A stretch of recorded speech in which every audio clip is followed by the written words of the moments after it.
नमस्कार दोस्तों, स्वागत है आप सभी का आज के सेशन में। आज के सेशन में हम डिस्कस करेंगे on the topic risk in foreign trade. दोस्तों, आप सभी लोग जानते हैं ये जो सीरीज चल रही है, ये सीरीज इंपॉर्टेंट टॉपिक सीरीज चल रही है, जहां पर आपके लिए मोस्ट इंपॉर्टेंट टॉपिक जो जून 2025 एग्जामिनेशन में पूछे गए हैं, जहां से सवाल या 2024 में जो आपके एग्जामिनेशन हुए हैं उनमें जो क्वेश्चंस पूछे गए, जिन टॉपिक से पूछे गए हैं, उन्हीं टॉपिक्स को हम यहाँ पर डिटेल में कवर कर रहे हैं।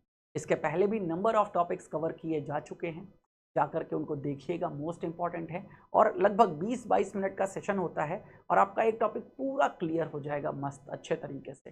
2 दिन हमारी क्लास लाइव होती है, सैटरडे और संडे। टाइमिंग है 8:30। बाकी चारों दिन आपको 8:30 PM पे ही यूट्यूब पर JAIIB CAIIB वाला पे रिकॉर्डिंग मिलती है, तो आप इस रिकॉर्डिंग को जाकर के जरूर देख लीजिएगा। और हमारा टेलीग्राम का ग्रुप है जिसका लिंक मैं आपको लास्ट में प्रोवाइड करूंगा, तो उस लिंक से जुड़ जाइए जिससे आपको सारी इन्फॉर्मेशन आपको समय पर मिलती रहे। तो चलिए स्टार्ट करते हैं। नाम से ही समझिएगा, risk in foreign trade module A का टॉपिक है। पूरा डिटेल में यही चैप्टर है। फॉरेन ट्रेड का मतलब है विदेशी व्यापार। तो विदेशी व्यापार जब आप करते हैं तो क्या क्या रिस्क होता है, रिस्क का मतलब क्या होता है। रिस्क का मतलब है कि आपको लॉस हो सकता है, आपको पहले से बता दिया गया। जैसे आप कार खरीदते हो, कार का इंश्योरेंस क्यों कराते हो? क्योंकि ये रिस्क है कि कार सड़क पे चलेगी तो हो सकता है कहीं ठुक जाए, कोई दूसरा ठोक दे, कोई उससे हादसा हो जाए। उस हादसे में आपको अपना पैसा ना खर्च करना पड़े, क्योंकि क्या कितना खर्च होगा नहीं पता, इसलिए आपको इस बात का रिस्क है। दैट्स वाई आपने क्या ले लिया है, इंश्योरेंस। सेम एज आपने लाइफ इंश्योरेंस क्यों लिया है? आपको रिस्क है लाइफ का, जीवन में कभी भी कुछ भी हो सकता है, तो मेरे पीछे जो मेरी फैमिली है फाइनेंशियल सेफ रहे, दैट्स वाई हमने इंश्योरेंस लिया है। तो रिस्क क्या है कि लॉस ना हो और पहले से आइडेंटिफाइड है, ठीक है, मतलब प्री है कि ये हो सकता है, होगा या नहीं इसकी गारंटी नहीं है, बट रिस्क का मतलब यही है जो चीजें हो सकती हैं। तो यहां पर क्या क्या रिस्क फॉरेन ट्रेड में हो सकता है, हम वही चर्चा करेंगे। चलिए बढ़ते हैं सेशन की ओर, समझते हैं। तो सबसे पहले डेफिनेशन ऑफ रिस्क का मतलब है, risk refers to the possibility of loss. Risk का मतलब क्या है? पॉसिबिलिटी ऑफ लॉस या डैमेज और एनी अनडिजायरेबल आउटकम, या किसी भी प्रकार का कोई अनडिजायरेबल यानी कि आपको नहीं चाहिए था ऐसा outcome, to certainty about future event due to uncertainty, भविष्य में कुछ भी निश्चित नहीं है उसकी बात करी जा रही। तो in simpler terms, risk means the chance that things may not go as planned. इसका मतलब क्या है कि ऐसी स्थितियां हो सकती हैं जो आपने ना सोची हो, जिनकी आपने प्लानिंग ना करी हो और ऐसा कुछ हैपन हो जाता है। तो इसी को हम किस नाम से जानते हैं? रिस्क के नाम से जानते हैं। अब कौन कौन से कितने प्रकार के रिस्क इंटरनेशनल ट्रेड में होते हैं उनको समझते हैं वन बाय वन। भाई, जब भी ट्रेड की बात आती है तो 2 व्यक्ति होते हैं, एक बायर होता है, एक सेलर होता है। तो बायर को क्या रिस्क है, सेलर को क्या रिस्क है, ठीक है, इनको समझते हैं। सबसे पहले buyer risk. The seller faces various risk related to buyer. अब याद रखिएगा, ये जो बायर रिस्क है ये फेस कौन कर रहा है? सेलर। सेलर को बायर से क्या क्या रिस्क है समझिएगा। पहली बात है non acceptance of goods. Again, seller ने सामान भेज दिया है लेकिन बायर ने लेने से मना कर दिया, इस बात का रिस्क। ऐसे में पैसा फंस सकता है आपका, पेमेंट रुक जाएगा। नॉन पेमेंट और डिलेड पेमेंट। सेलर को बायर से यह रिस्क है कि पैसा मिलेगा कि नहीं मिलेगा।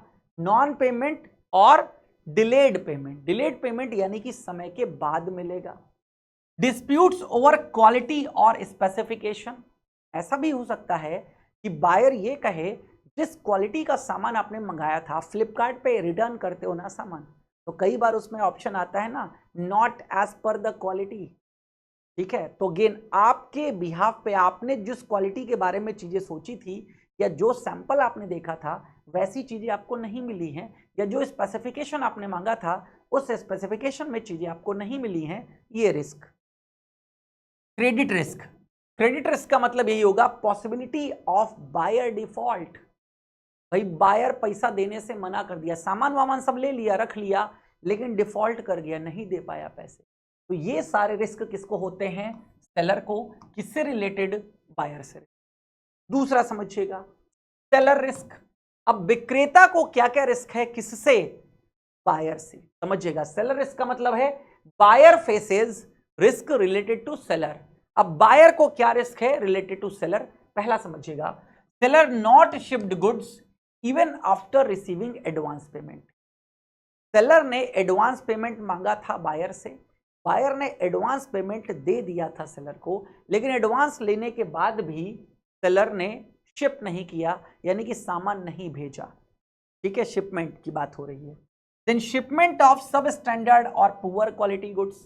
बायर को ये भी टेंशन है, जैसे सेलर को टेंशन थी ना कि ये कह कर रिटर्न ना कर दे, ऐसे बायर को भी ये टेंशन है कि जो सब स्टैंडर्ड या ठीक है पुअर क्वालिटी का प्रोडक्ट ना भेजा गया हो। डिलेड शिपमेंट की शिपमेंट, अब ऑब्वियसली व्यापार में चीजें समय से चाहिए होती हैं। जैसे मान लो रक्षाबंधन में राखी बेचना है, अब भारत में बहुत सारी चाइनीज राखी आती हैं। अब मान लीजिए आपने किसी चाइना के सेलर से राखियां मंगवाई थी, अब मान लीजिए वो राखी आपके पास पहुंच रही है, लेकिन रक्षाबंधन के बाद, ऐसे कंसाइनमेंट का आप क्या करोगे? आपके लिए किसी काम का बचा? नहीं बचा।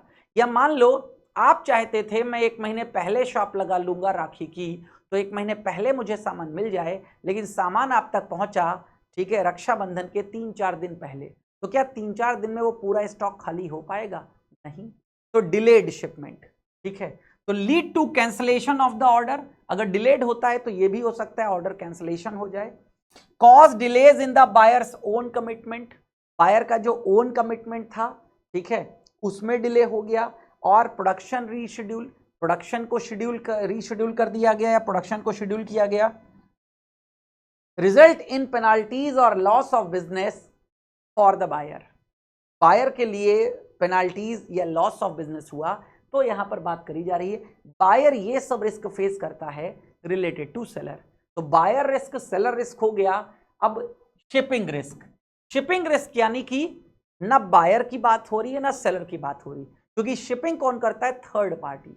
ऐसे समझिएगा, आप जब ऑनलाइन कोई सामान ऑर्डर करते हो तो ऑनलाइन सामान आप तक पहुंचाने का जिम्मा किसी लॉजिस्टिक कंपनी का होता है, चाहे वो ई कार्ट हो, चाहे वो अमेजन लॉजिस्टिक हो, चाहे वो ब्लू डार्ट हो, चाहे वो डिलीवरी हो, चाहे वो डीटीडीसी हो, कोई भी लॉजिस्टिक कंपनी आप तक पहुंचाती है, तो वो थर्ड पार्टी हो गया।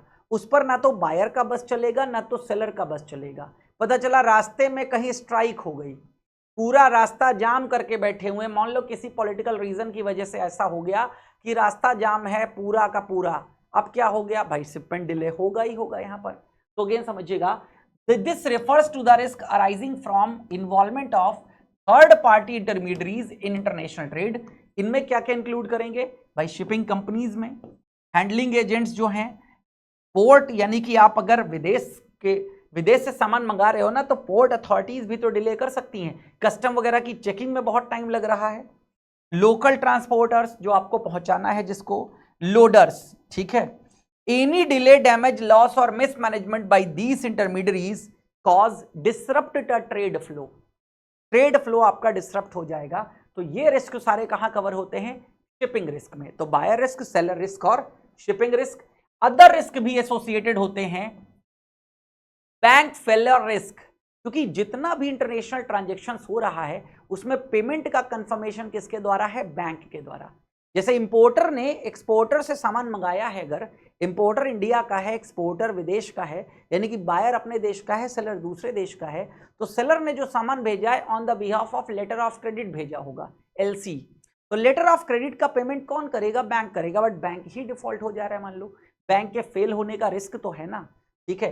तो risk of the bank involved in settlement going bankrupt, दिवालिया हो गया, तो भाई पेमेंट कहां से मिलेगा? Then settlement risk. Settlement risk का मतलब है ट्रांजैक्शन सेटलमेंट, जो फाइनल सेटलमेंट है पोस्ट शिपमेंट या अगेन आगे, तो वो सेटलमेंट का रिस्क हो सकता है। फिर आता है कॉम्पिटिशन रिस्क। कॉम्पिटिशन रिस्क का मतलब है जो ट्रेड मार्जिन होते हैं उनको कॉम्पिटिटर्स खत्म करते हैं, क्योंकि कॉम्पिटिटर कोई वही प्रोडक्ट, मान लीजिए बायर दूसरे जिस सेलर से मंगा रहा था, अब दूसरा सेलर आ गया उसके कंपटीशन में और वो सस्ता बेच रहा है, क्योंकि वो अपना मार्जिन कम ले रहा है, ये मार्जिन ज्यादा ले रहा था। तो अगेन उसकी वजह से भी रिस्क अराइज होता है, जिसे हम कंपटीशन रिस्क के नाम से जानते हैं। फिर आता है डॉक्यूमेंट रिस्क। तो डॉक्यूमेंट रिस्क का मतलब क्या है? Genuineness and accuracy of trade documents, कि जो ट्रेड यानी कि व्यापार के जो डॉक्यूमेंट्स भेजे गए हैं वो जेन्युइन है या नहीं, एक्यूरेट है या नहीं, क्योंकि इन्हीं डॉक्यूमेंट्स के बिहाफ पर लेटर ऑफ क्रेडिट से पेमेंट इनको मिल जाता है। तो डॉक्यूमेंट रिस्क भी हो सकता है कि गलत डॉक्यूमेंट के बिहाफ पर काम किया गया हो, सामान कुछ और भेजा हो, डॉक्यूमेंट्स कुछ और हो। फिर आता है प्राइस रिस्क। तो अनप्रिडिक्टेबल प्राइस फ्लक्चुएशन, ठीक है, यानी कि प्राइस कभी भी बदलता रहता है, तो अनप्रिडिक्टेबल। तो प्राइस रिस्क का मतलब अगर आप फ्यूचर्स इंटरनेशनल ट्रेड कर रहे हैं, भाई हम कौन से रिस्क पढ़ रहे हैं? व्यापार में, इंटरनेशनल ट्रेड में, तो प्राइस फ्लक्चुएशन रिस्क भी है। Legal risk, legal risk arise होता है फॉर नॉन कंप्लायंस, कोई भी लीगल डिस्प्यूट से, यानी कि कानूनी तरह से, यानी कि दोनों जगह के रूल्स एंड रेगुलेशंस को फॉलो कर रहे हो, वहां पर कोई दिक्कत हुई हो, किसी रूल को फॉलो ना किया गया हो, non compliance. Then spread risk आता है, ठीक है। स्प्रेड रिस्क अराइज होता है इंटरेस्ट या एक्सचेंज रेट के स्प्रेड से, यानी कि बढ़ गया, पता चला जिस समय आपने ट्रेड किया था उस समय करेंसी की वैल्यू कुछ और थी, और जब ट्रेड सेटलमेंट की बात आई तो करेंसी की वैल्यू कुछ और हो गई, तो स्प्रेड हो गया, फैलाव आ गया। तो ये रिस्क होते हैं। मार्केट रिस्क का मतलब कुछ भी हो सकता है बाजार में, risk of goods being rejected are not absorbed by the market. जरूरी नहीं है जितने प्रोडक्ट मार्केट में बिकने के लिए आते हैं वो सारे प्रोडक्ट मार्केट में बिक ही जाते हैं। बाजार में कई प्रोडक्ट ऐसे होते हैं जो रिजेक्ट हो जाते हैं या एब्जॉर्ब नहीं होते हैं, ठीक है। तो ये सारे रिस्क होते हैं। अब अगेन एक और रिस्क है यहां पर, we can also categorize the risk in international trade as under, एक है क्रेडिट रिस्क। तो क्रेडिट रिस्क का मतलब है this relate to credit worthiness of the buyer, यानी कि जो बायर है उसकी साख की बात चल रही है, यानी कि वो कितना क्रेडिट वर्दी है। जैसे बैंक हमको लोन देता है ना, सिबिल का स्कोर देख करके बैंक क्या देख रहा है वहां पर? क्रेडिट वर्दीनेस देख रहा है हमारी, कि लोन दे तो रहे, वापस कर पाएगा कि नहीं कर पाएगा। तो सेलर को हम एग्रीमेंट तो कर रहे हैं उसके साथ, लेकिन क्या सेलर पूरा कर पाएगा, क्या सामान भेज पाएगा?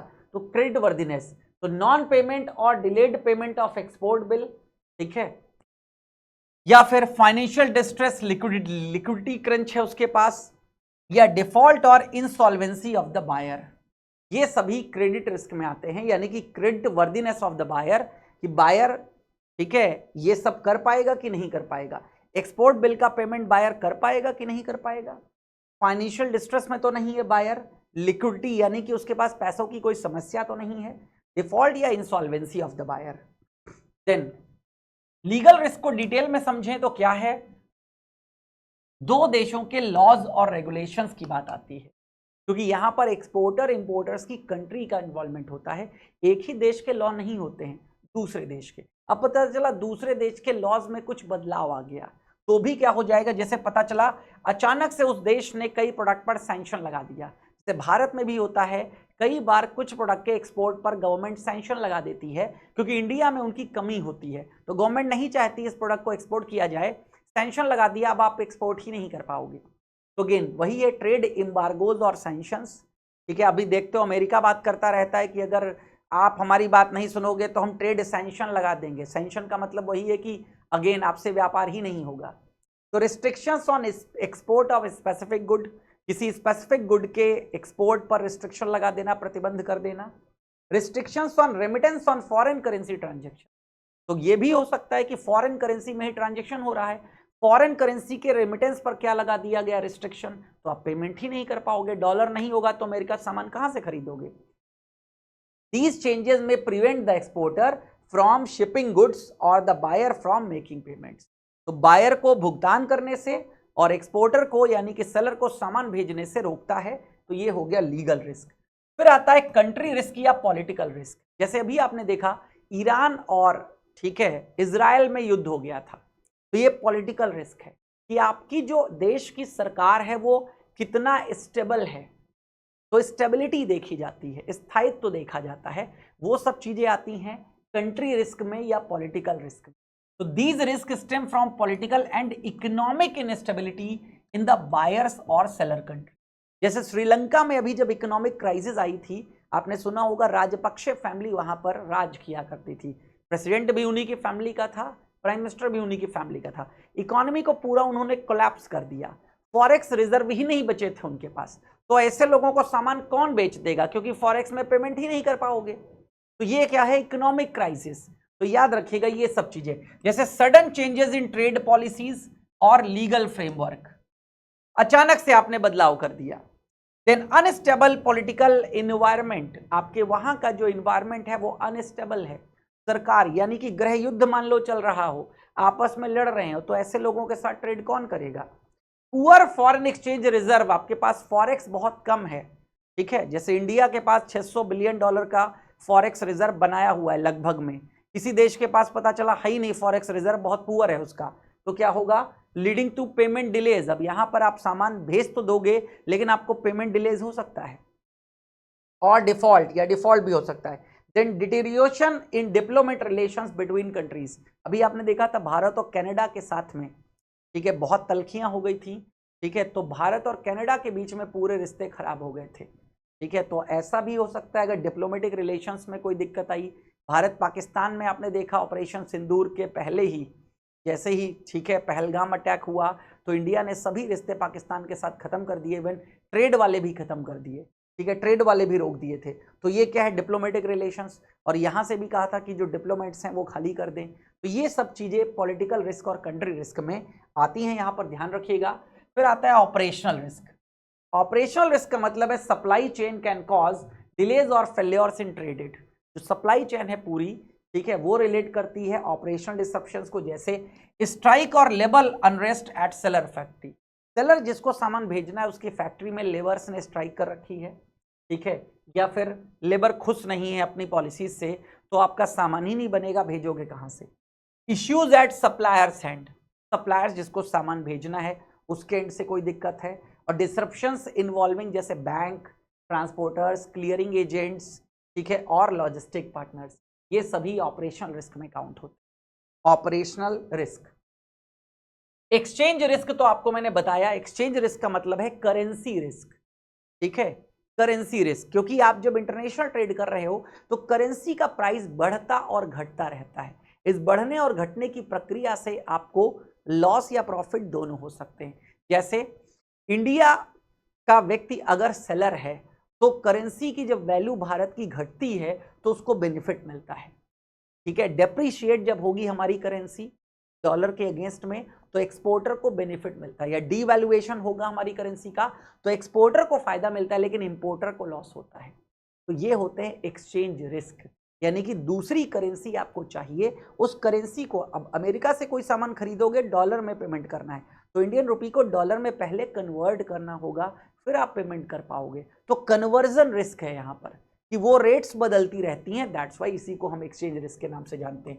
तो invoicing in a foreign currency, depreciation appreciation of the billing. Depreciation का मतलब है करेंसी का घट जाना, एप्रिसिएशन मतलब है करेंसी का उठ जाना। डेप्रिसिएशन का मतलब है अगर $1 बराबर 85 रुपए है, $1 बराबर अगर 88 रुपए हो जाता है तो इस सिचुएशन को बोलेंगे डेप्रिसिएशन, और $1 बराबर अगर 82 रुपए हो जाता है इसको बोलते हैं एप्रिसिएशन। तो एप्रिसिएशन, अगर डेप्रिसिएशन होगा तो बताया इंडिया के एक्सपोर्टर को फायदा मिलेगा, और अगेन इंपोर्टर को क्या मिलेगा, इंपोर्टर को फायदा तब मिलेगा जब क्या होगा, एप्रिसिएशन होगा।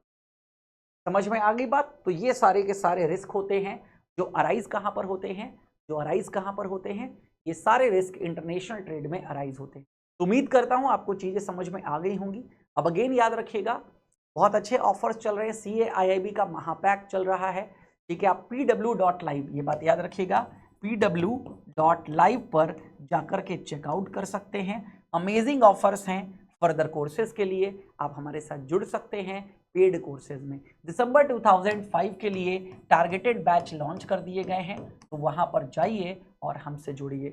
Thank you, thanks a lot.